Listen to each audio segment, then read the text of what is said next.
As we learned in the last video, measures of central tendency don't always give us a clear picture of the distribution, especially with respect to its shape or its spread. So, for example, when we compare distributions, here's a figure in which we have three distributions. They have the same shape and they differ in central tendency. So we have a way to describe this. We could say the blues' central tendency is less than the reds, is less than the greens. But when we have these sorts of situations down here, when we have different shapes but the same central tendency, we want to be able to have terms in order to describe how these shapes, the spreads of these scores different between blue, red, and green distributions. We can even have the case where we have different shapes and different central tendencies. So the central tendency of the blue would be here, the central tendency of the red would be here, the central tendency of the green would be here. But this is a very tight distribution. This is very spread out, and this looks, sort of like a bell-like shape, right? So the technical term for characterizing the spread of the shape of the distribution is variability. And that's what we're going to talk about in this lecture, is variability. Variability is a measure of the extent to which measurements in a distribution differ from one another. And we're going to talk about range, variance, and standard deviation. And from standard deviation, we're going to derive a term we call standard error of the mean, which becomes important later when we start to look at some special distributions that we're going to talk about in subsequent lectures. Range is just the highest score minus the lowest score. It is the grossest but simplest measure of variability. How do the scores differ from one another?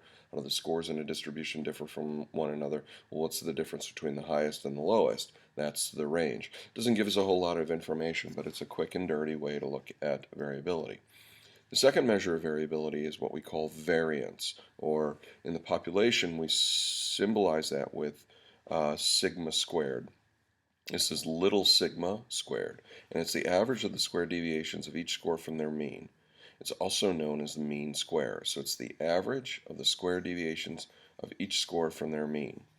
Here is the deviation of a score from its mean, and we square it, then we sum them all up, and then we take the average. So sigma squared is equal to 1 over n times the sum of all of the deviations of a set of scores from their mean squared. We also symbolize this, we also sometimes show this formula as 1 over n times the sum of squares of x. Okay, so let's go through this one quick last time. It's the average of the square deviations of each score from their mean. So we calculate the deviation of each score from their mean. That's what this is, x minus mu. This is the deviation of the difference of every score from the mean score. Then we square it.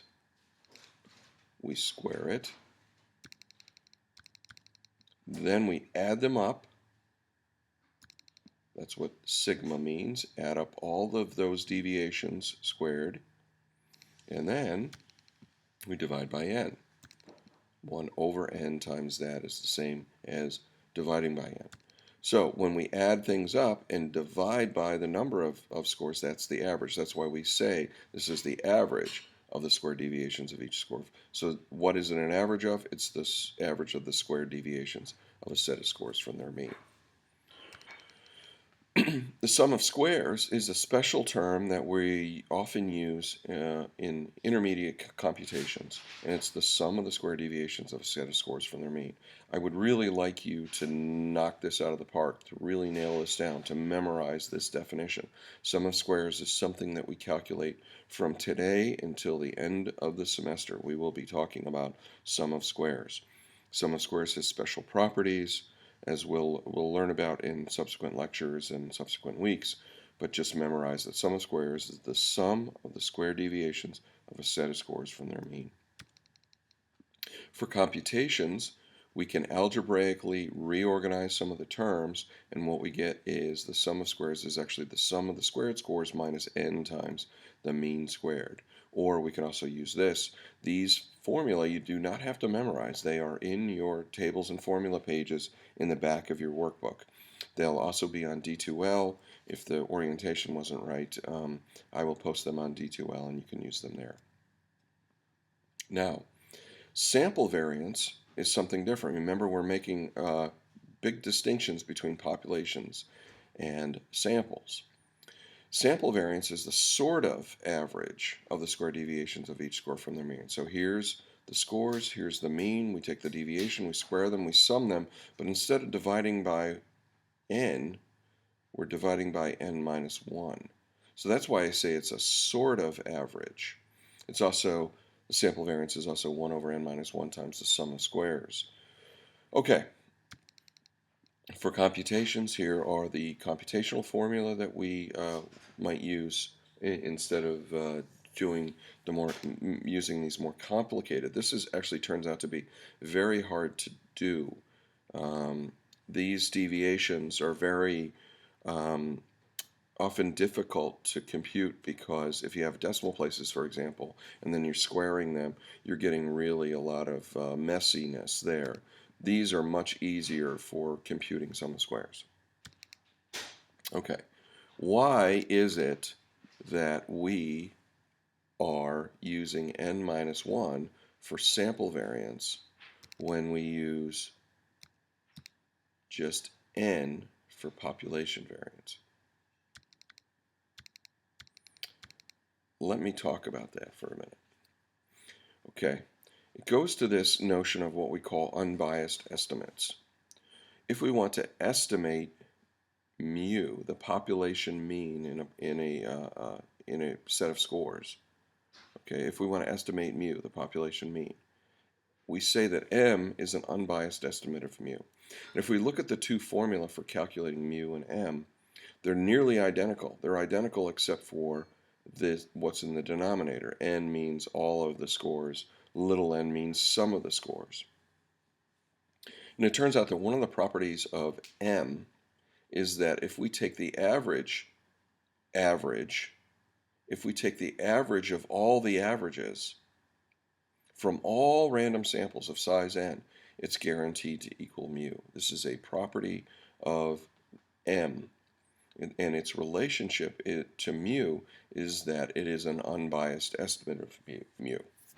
The average m is guaranteed to equal mu. If we take all the possible random samples of size n from a population, calculate m, and then calculate the mean of the means, it will be guaranteed to equal mu. So we say that m is an unbiased estimate of mu. If I took a random sample of size n from a population and calculated m, let's call it m sub 1, it is likely to be close to mu, but it's probably not exactly mu. Is it higher or lower than mu? Well, we don't know. Let's say that it's, let me make my pen red here. Let's say that in our first sample it's lower than mu. Okay? If I took another random sample of size n from a population and calculated m, let's call it m sub 2, it is likely to be close to mu, but probably not exactly mu. Is it higher or lower than mu? Well, let's say that it's, I don't know,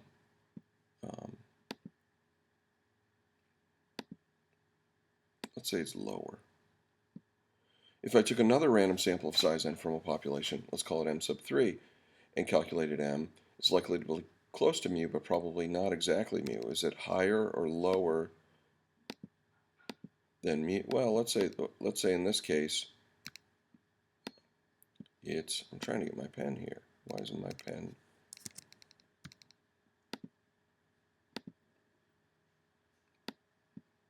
Well, let's just say that it is higher than mu. Okay. When m is computed from a random sample from a population, there is no systematic bias of m as an estimate of mu. It doesn't overestimate or underestimate mu systematically. Sometimes it's higher, sometimes it's lower. Sometimes it's lower, sometimes it's higher. M is the best guess at mu that we have available. I mean, he's the best we got. Now, if we were to look at the formula for population variance, there's the squared deviation of every score from their mean squared, summed up, divided by n. If we were to look at sample variance and just replace the big N with the little n, This is what we would wind up with. Now, if I were to take a random sample of size n from a population and calculate it S squared, let's call it S squared sub 1, it is likely to be close to sigma squared, but not exactly sigma squared. Is it higher or lower than sigma squared? In most cases, it's going to be lower.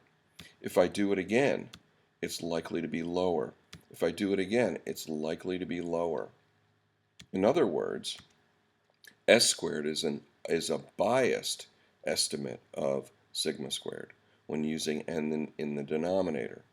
When S squared is computed from a random sample from a population, there is a bias of S squared as an estimate of sigma squared. S squared underestimates sigma squared systematically. It always comes up short. So this is the problem that we're going to have to deal with. Let me try to give you an example of how this is the case. If I have a fruit salad that's a population, and it contains kiwi and watermelon, and strawberries and grapes and blueberries and pineapple and blackberries, and cherries and melon and apples and bananas and peaches and pears and starfruit and all sorts of stuff, if I were to take a sample, let's say I extracted a cup of fruit salad, it's our first sample, and I look at it and it has kiwis and strawberries and grapes and blueberries and pineapple and blackberries and cherries and melon and apples and bananas, but it doesn't have watermelon. It doesn't have peaches. It doesn't have pears. It underestimates all of the fruit that's in here. If I take a sample 2, there's kiwis and strawberries and grapes and pineapples and blackberries and cherries and melon and apples and bananas and pears and watermelon, but there's no peaches. There's no blueberries. Again, it underestimates, the sample underestimates all of the various types of fruit in the salad. If I take a third sample, again, there's blackberries, strawberries, grapes, pineapple, blackberries, cherries, melon, apples, bananas, pears, watermelon. But again, there's no peaches, and there's no kiwi, and there's no... So if I were to make let's say I were to take the average of this thing, if I were blend it up, it would probably taste very similar to this, which would taste very similar to this. So that if we were to think about this as measures of central tendency, we'd probably get very like scores. It doesn't bias in one direction or the other. But in terms of the variability of our samples, we always underestimate the variability in the population by taking a sample. Samples systematically underestimate the variability in a population. If we were to use the formula for population variance to compute sample variance, we would systematically underestimate population variance by a factor of 1 in the denominator. And that's why we subtract the 1. We know that the sample is going to underestimate systematically sigma squared, but we want, so it's biased. It's a biased estimate. By removing this 1, we make this an unbiased estimate. So the unbiased estimate of sigma squared, the best guess we have at sigma squared, removes this 1 in the denominator.